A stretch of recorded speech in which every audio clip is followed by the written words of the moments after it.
Hey, it's Marty Milner. Today, I'm talking to you about real estate in Yardley in Bucks County, and saw a video on Facebook the other day that was done by an agent that I know well in the area and highly respect, and it was talking about open houses. And there's nothing that gets realtors going in terms of controversy than talking about the pros and cons of doing open houses. For all the years that I've been in business, I have tended not to promote and support open houses, and I want to tell you why. First of all, if agents are really honest with sellers, they would tell you that the reason agents do open houses is primarily in hopes that a buyer walks in the door, that they're the house that they're sitting for the open house, and hopes that the buyer is unattached. That meaning that they're not represented by a realtor, and the agent sitting the open house can then work with that buyer to sell them. The overwhelming probability is something else, since the number of times that anybody actually walks in and buys the house that they're there to see is very slim. It almost never happens. And if agents really are honest, and I can document this by asking consumers to walk into any real estate office almost any time before the weekend and listen to agents volunteering to do open houses, and then talking after the open houses about, gee, I met a buyer, I think I can work with them to sell them something else. My feeling is that a seller has hired me to sell their house for the best possible price, as quickly as possible, with as little inconvenience to the seller as possible, and they haven't hired me to use their house as a tool, as a mechanism to attract other business. That's not what I've been hired to do.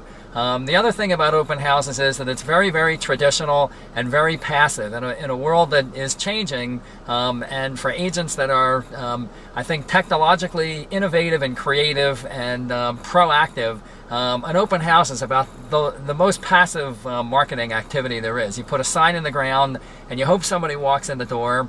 You have absolutely no ability to qualify that person. You don't know if they can afford the house or if they can't afford the house. You don't know, frankly, if they're casing the house. You don't know if they're neighbors that are just sort of nosy, looking at how the house has been furnished.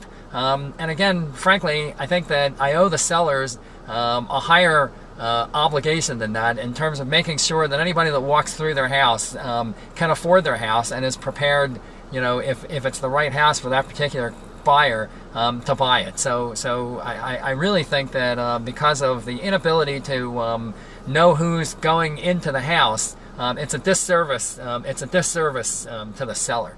I find that people that go into open houses, buyers that is, are the least motivated buyers that there are. If a buyer is really interested, they're going to do research online, and the studies have shown that about 95% of buyers make their first contact with a house they're going to buy online. And if they're interested, they're either going to reach out directly to the listing agent, or hopefully they're represented by a realtor, and they'll call the realtor and request to make an appointment. And the other issue, I think, with open houses is I've been in open houses where you get 2 or 3 people in the house at the same time, and you really lose track of people. So you have a bunch of people wandering around through the house without really any control. And again, I don't think that's an effective way of promoting a house. So for those reasons, my feeling is that there's so many more proactive ways of promoting houses in today's climate, and again, being very proactive and direct in my marketing approach. I really question whether open houses are effective and really are productive and helpful to accomplish the goal that the sellers have hired me to do, which is to sell their house.